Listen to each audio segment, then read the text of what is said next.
इस दिन की शुरुआत ठंडे ताजगी भरे संतरे के जूस के गिलास से बेहतर और कुछ नहीं हो सकता। ये लाखों लोगों के लिए सुबह का एक जरूरी हिस्सा है, जिससे पके रसीले संतरों से जूस निकालकर आसानी से बनाया जाता है। सिर्फ अमेरिकी ही हर साल 500 मिलियन गैलन से ज्यादा संतरे का जूस पीते हैं। और हैरानी की बात यह है कि ऑफ सीजन महीनों में भी जब संतरे मिलना मुश्किल होता है, तब भी इसकी डिमांड बनी रहती है। तो हम पूरे साल संतरे का जूस कैसे उपलब्ध कराते हैं, और हम 3 बिलियन संतरों से 70 मिलियन गैलन से ज्यादा स्वादिष्ट जूस कैसे बनाते हैं। इस वीडियो में हम आपको पर्दे के पीछे ले जाकर ये दिखाएंगे कि इंडस्ट्रियल संतरे का जूस कैसे बनाया जाता है। संतरे का आकार और स्थिति उसकी पकने और स्वाद के सबसे भरोसेमंद संकेतकों में से है। सच में बेहतरीन संतरे का जूस बनाने के लिए ये सब सही कच्चे माल से शुरू होता है। उच्च गुणवत्ता वाली संतरे की किस्में जिन्हें सही समय पर काटा जाता है, और सबसे जरूरी बात, तोड़ने के तुरंत बाद उनका जूस निकाला जाता है। कोई भी फल तोड़ने से पहले ये पता लगाने के लिए कई सख्त जांच से गुजरता है कि कटाई का सही समय क्या है। सबसे जरूरी कारकों में से एक है जूस में चीनी की मात्रा, जिसे रिफ्रैक्टोमीटर नामक एक खास डिवाइस से मापा जाता है। अगर रीडिंग कम से कम 10% आती है तो संतरे को कटाई के लिए तैयार माना जाता है। लेकिन अगर ये 15% से ऊपर चली जाती है तो ये अतिरिक्त मिठास फल के प्राकृतिक सुगंधित यौगिकों पर हावी हो सकती है, जिससे वो ताज़ा स्वाद कम हो जाता है जो संतरे के जूस को इतना ताज़ा बनाता है। और क्योंकि पेड़ से तोड़ने के बाद संतरे नहीं पकते हैं, इसलिए समय बहुत ज़रूरी है। कटाई ठीक उसी समय होनी चाहिए जब फल जूस निकालने के लिए सबसे ज़्यादा मीठा और रसीला हो। और एक बार जब संतरे अपनी सबसे ज़्यादा मिठास पर पहुंच जाते हैं तो आधिकारिक तौर पर कटाई शुरू हो जाती है।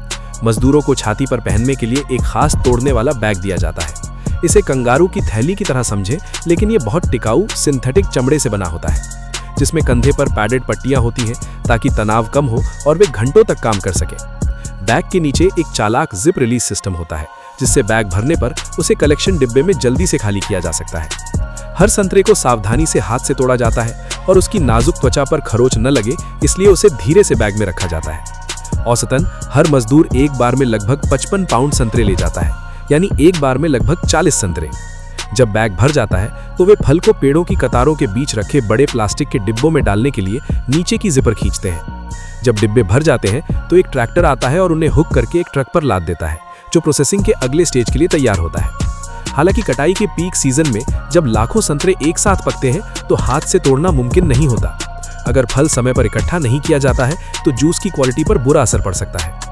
और क्योंकि ये सभी संतरे जूस बनाने के लिए हैं, इसलिए छिलके पर मामूली खरोंच कोई बड़ी चिंता की बात नहीं होती। तभी भारी भरकम हार्वेस्टर आते हैं। जैसे ही मशीनें बाग की कतारों में आगे बढ़ती हैं, मजबूत मैकेनिकल हाथ पेड़ों को जोर से हिलाते हैं, जिससे पके हुए संतरे ठीक नीचे रखी कन्वेयर बेल्ट पर गिर जाते हैं। वहां से फल को एक खास कलेक्शन गाड़ी में ट्रांसफर किया जाता है, जो हार्वेस्टर के साथ चलती है, ये पक्का करते हुए कि हर गिरा हुआ संतरा तुरंत उठा लिया जाए। ये मशीनें हर मिनट 2000 पाउंड तक संतरे हार्वेस्ट कर सकती हैं। ये एक दिन में 2 मिलियन से ज्यादा संतरे होते हैं। इस तरह का आउटपुट ही इंडस्ट्रियल जूसिंग लाइनों को पूरी क्षमता से चलाने में मदद करता है। लेकिन इसका एक नुकसान भी है। सीजन दर सीजन बार बार मैकेनिकल हार्वेस्टिंग पेड़ों पर बुरा असर डाल सकती है, जिससे फिजिकल स्ट्रेस, फोटोसिंथेसिस में कमी और आखिरकार समय के साथ फलों की पैदावार में गिरावट आ सकती है।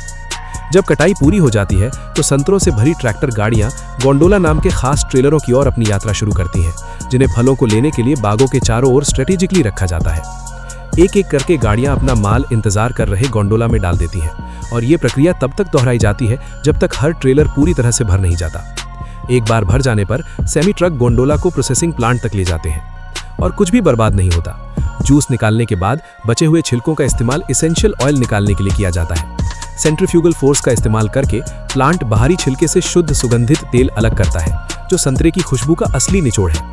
ये नेचुरल तेल कॉस्मेटिक्स इंडस्ट्री में बहुत कीमती है और आमतौर पर परफ्यूम, बॉडी वॉश और स्किन केयर प्रोडक्ट्स में इस्तेमाल होता है। निकालने के बाद संतरे के जूस को 2 मुख्य प्रोसेसिंग स्ट्रीम में बांटा जाता है, कंसंट्रेटेड जूस या सिंगल स्ट्रेंथ जूस।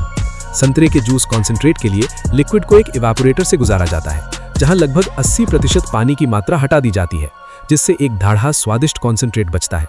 इस कॉन्सेंट्रेट को फिर संतरे के जूस की ट्यूब में जमा दिया जाता है, जैसा कि आप अक्सर अपने लोकल किराना स्टोर के फ्रीजर सेक्शन में देखते हैं। दूसरी ओर सिंगल स्ट्रेंथ जूस को सुरक्षा और ताजगी दोनों बनाए रखने के लिए ज्यादा नाजुक प्रोसेस की जरूरत होती है। जूस एक रैपिड पास्चराइजेशन स्टेप से गुजरता है। इसे पहले किसी भी हानिकारक बैक्टीरिया को खत्म करने के लिए लगभग 90 डिग्री फ़ारेनहाइट तक गर्म किया जाता है। फिर स्वाद और न्यूट्रिएंट्स को बनाए रखने के लिए इसे जल्दी से 30 डिग्री फ़ारेनहाइट तक ठंडा किया जाता है। क्योंकि इसमें कोई प्रिजर्वेटिव्स या एडिटिव्स इस्तेमाल नहीं किए जाते हैं, इसलिए इस टाइप को आमतौर पर 100% संतरे का जूस लेबल किया जाता है। पाश्चराइजेशन के बाद जूस को बड़े ठंडे टैंक्स में स्टोर किया जाता है, जिनमें से प्रत्येक में 10 लाख गैलन तक जूस आ सकता है और इसे 40 डिग्री फ़ारेनहाइट के स्थिर तापमान पर रखा जाता है। इस सावधानीपूर्वक नियंत्रित माहौल की वजह से जूस 2 साल तक अपनी क्वालिटी बनाए रख सकता है। स्वाद पर बहुत कम असर पड़ता है। बॉटलिंग स्टेज पर जाने से पहले स्टोरेज टैंक से सैंपल लिए जाते हैं और लैब में भेजे जाते हैं। वहां प्रत्येक सैंपल को कई कड़े टेस्ट से पास करना पड़ता है, जिसमें एसिडिटी, मिठास, खुशबू, रंग और सबसे जरूरी स्वाद मापा जाता है। अब इस पल्प का समय है, जिसे पहले अलग किया गया था, उसे जूस में फिर से मिलाया जाता है। इसे एक डेडिकेटेड पाइपलाइन के जरिए एक मिक्सिंग टैंक में वापस पंप किया जाता है, जहां इसे ऑरेंज जूस के साथ एक सटीक गति और समय तक मिलाया जाता है, ताकि एक चिकनी एक समान कंसिस्टेंसी बन सके। इस दौरान फैक्ट्री पाश्चराइजेशन या हीट ट्रीटमेंट के दौरान खोई हुई खुशबू को वापस लाने के लिए थोड़ी सी गन्ने की चीनी और नेचुरल ऑरेंज फ्लेवर भी मिला सकती है। क्योंकि हर किसी का स्वाद थोड़ा अलग होता है, इसलिए जूस को अलग अलग पल्प लेवल वाले कई बैचों में बांटा जाता है, कम पल्प से लेकर कुछ पल्प तक और एक्स्ट्रा पल्प तक, ताकि हर पसंद के लिए एक वर्जन हो। और अगर आप ऐसे हैं जिन्हें बिना किसी रेशे वाला एकदम स्मूथ जूस पसंद है, तो चिंता न करें, आपके लिए भी पल्प फ्री ऑप्शन मौजूद है। अब ऑरेंज जूस आखिरी स्टेज बॉटलिंग के लिए तैयार है। बॉटलनेक सपोर्ट में लगा एक इंटीग्रेटेड स्केल अपने आप हर बोतल का वजन चेक करता है, जिससे ये पक्का होता है कि कोई भी बोतल ज्यादा ना भरी हो। जैसे ही एक बोतल सही मात्रा तक भर जाती है, लगभग 59 आउंस यानी लगभग 10 संतरों के जूस के बराबर, वो कन्वेयर से कैपिंग मशीन तक पहुंचती है।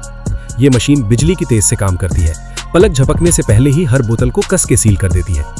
कैपिंग के ठीक बाद हर बोतल यूवी लाइटिंग वाले हाई स्पीड कैमरा सिस्टम से गुजरती है। ये स्मार्ट इंस्पेक्शन सिस्टम तुरंत लीक, ढीले कैप या खराब बोतल जैसी समस्याओं का पता लगाता है, ये पक्का करते हुए कि सिर्फ सही प्रोडक्ट ही आगे बढ़े। तैयार बोतलें पैक में ग्रुप की जाती हैं, अच्छे से श्रिंक रैप की जाती हैं और पैलेट्स पर सही कतारों में रखी जाती हैं। ट्रांसपोर्ट और हैंडलिंग के दौरान सब कुछ सुरक्षित रखने के लिए एक रोबोटिक आर्म पूरे पैलेट को स्ट्रेच फिल्म से लपेट देता है, जिससे लोड मजबूती से अपनी जगह पर लॉक हो जाता है। आखिर में ताजे संतरे के जूस का ये पूरा बैच रेफ्रिजरेटेड ट्रकों में लोड किया जाता है, जो देश भर में स्टोर्स तक जाने के लिए तैयार है।